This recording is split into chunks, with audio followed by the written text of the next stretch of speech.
चलिए प्रारंभ करते हैं आपके प्रश्नों की श्रृंखला, जिसका पहला प्रश्न है, सैटरडे और मंडे की कैजुअल लीव लें तो क्या संडे भी कैजुअल लीव में जोड़ा जाएगा? साथियों, इसका उत्तर है सैटरडे और मंडे की कैजुअल लीव एक साथ लेने पर अथवा अलग अलग लेने पर दो कैजुअल लीव ही मानी जाएंगी, क्योंकि संडे पहले से ही हॉलीडे है। प्रमाण के लिए मानव संपदा पोर्टल का स्क्रीनशॉट आपके समक्ष प्रदर्शित कर रहा हूं। इसमें सैटरडे और मंडे की कैजुअल लीव के लिए अप्लाई किया गया है एवं नंबर ऑफ डेज के कॉलम में 2 प्रदर्शित हो रहा है।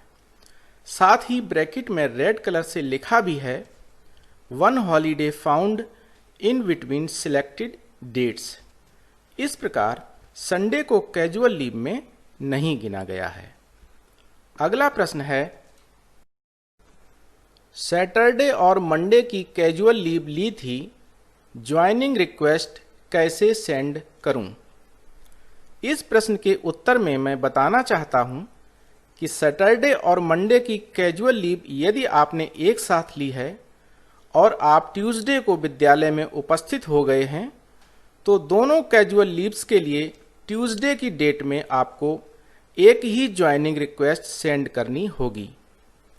और यदि आपने सैटरडे और मंडे की कैजुअल लीव्स अलग अलग ली हैं और ट्यूसडे को आप विद्यालय में उपस्थित हो गए हैं, तो दोनों कैजुअल लीव्स के लिए ट्यूसडे की डेट में अलग अलग ज्वाइनिंग रिक्वेस्ट सेंड करनी होगी।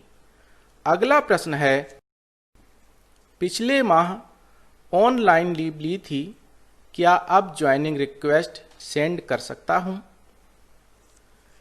साथियों, इस प्रश्न का उत्तर है कि यदि आपने कुछ समय पहले ऑनलाइन लीव ली थी, लीव समाप्त करने के बाद विद्यालय में पत्र व्यवहार पंजिका पर ज्वाइन भी कर चुके हैं, परंतु जानकारी के अभाव में अथवा किसी अन्य कारण से मानव संपदा पोर्टल पर ज्वाइनिंग रिक्वेस्ट सेंड नहीं कर पाए हैं, तो आप लेट ज्वाइन करने का रीजन कॉलम में लैक ऑफ इंफॉर्मेशन, जानकारी का अभाव या अन्य कोई उचित कारण लिखकर ज्वाइनिंग रिक्वेस्ट सेंड कर सकते हैं।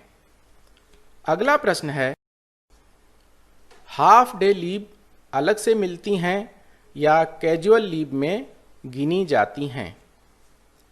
साथियों, मानव संपदा पोर्टल पर कैजुअल लीव के ऑप्शन में ही हाफ डे लीव का ऑप्शन है। इसका अर्थ यह है कि half day leave casual leave के बैलेंस से ही घटाई जाएगी, अर्थात 2 हाफ डे लीव लेने पर आपकी एक कैजुअल लीव बैलेंस से कम हो जाएगी।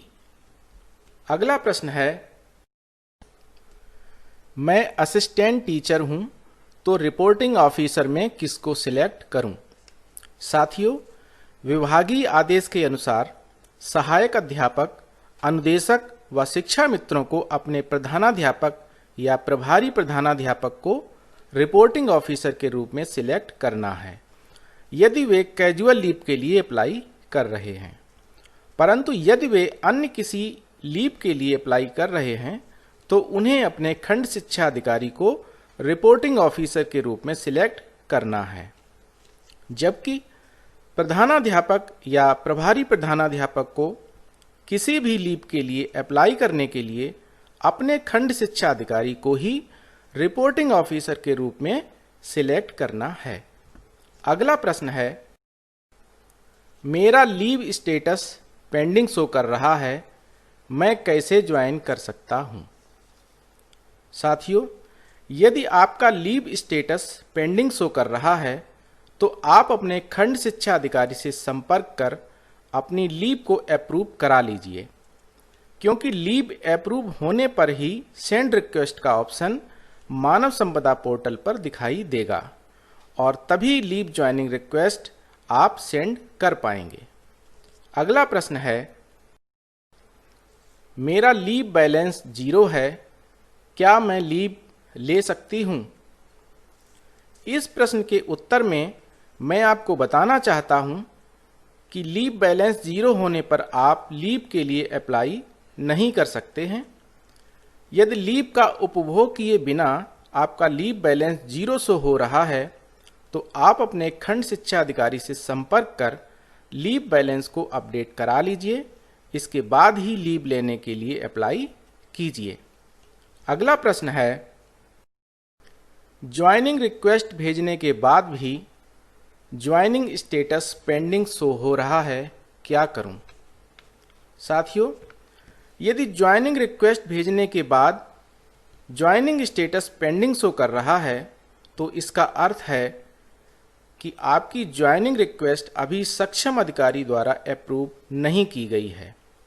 सक्षम अधिकारी द्वारा ज्वाइनिंग रिक्वेस्ट अप्रूव कर दिए जाने पर पेंडिंग शब्द स्वतः हट जाएगा। साथियों, मैंने अपनी सर्वोत्तम जानकारी के आधार पर आपके प्रश्नों का उत्तर देने का प्रयास किया है। यदि यह वीडियो आपको उपयोगी लगा हो तो लाइक कर दीजिए और अपने मित्रों में शेयर कर दीजिए।